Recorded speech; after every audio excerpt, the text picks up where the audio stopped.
অনেক দিনের আধোয়া জামা কাপড় গুলো সব জমে রয়েছে, এগুলো আজকে ধোয়ার জন্য আনছি। এর জন্য প্রথমে একটা ফ্লোরের উপরে সব জামা কাপড় গুলা রাখলাম।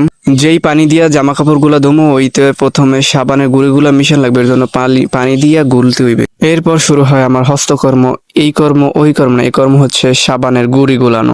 এরপর আমার যত আধোয়া জামা কাপড় ছিল সবগুলোকে একে একে এই সাবানগুলা পানির ভিতরে ভিজাবো। এই কাজের ফাঁকে একটা কথা বলে দিই, আমার এই ইউটিউব চ্যানেলে ইনশাল্লাহ সপ্তাহে 3 দিন ভিডিও আপলোড করা হবে, শুক্রবার, রবিবার এবং মঙ্গলবার, এবং আমার এই ফেসবুক পেজে রেগুলার ভিডিও আপলোড করা হবে। তাই সবাই আমার পাশে থাকো এবং আমাকে সাপোর্ট করো। কথায় কথায় আমার সব জামা কাপড় ভিজানো কমপ্লিট।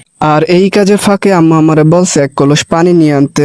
আর এইদিকে যে মেঘ করছে, আমার মনে হয় আজকে আমার কাপড়গুলো ভিজানো উচিত হয় নাই। এরপরে টাপাটাপ করে কলসে পানি ভরে আমি বাসার দিকে রওনা দিয়ে দিছি। বাসায় একটু রেস্ট মেস্ট করে এরপর আবার আমি আমার কাজে লাগিয়ে পড়তে আছি। এইবার পালা হইতেছে সবগুলা জামা কাপড় ধোয়ার, আর এবার ফ্লোরের উপর সবগুলা পাঁচড়াই দিতেছি, কারণ সব ময়লাগুলো পরিষ্কার করতে হবে। এখন পালা হইতেছে সবগুলো পুকুরের ঘাড়ে নামাইয়া কাপড়গুলো সুন্দর ভাবে ধোয়া। অলমোস্ট সব কাজ শেষ। আর এই কাজগুলো দেখতে যতটা পরিমাণ সহজ মনে হয় অতটা পরিমাণ সহজ কিন্তু না, আসলে অনেক কষ্ট হয় কাজগুলো করতে। এইতেছে আমার স্বাস্থ্য ভাইয়ের পোল, আর এই হালার ফ্লারা যাইবে এখন হইতেছে নানা বাড়ি, আর আমারও গাড়িতে উড়াই দিয়ে হইতেছে। গাইস, ভিডিওটা কেমন লাগলো এটা সবাই কমেন্ট করে বলেন।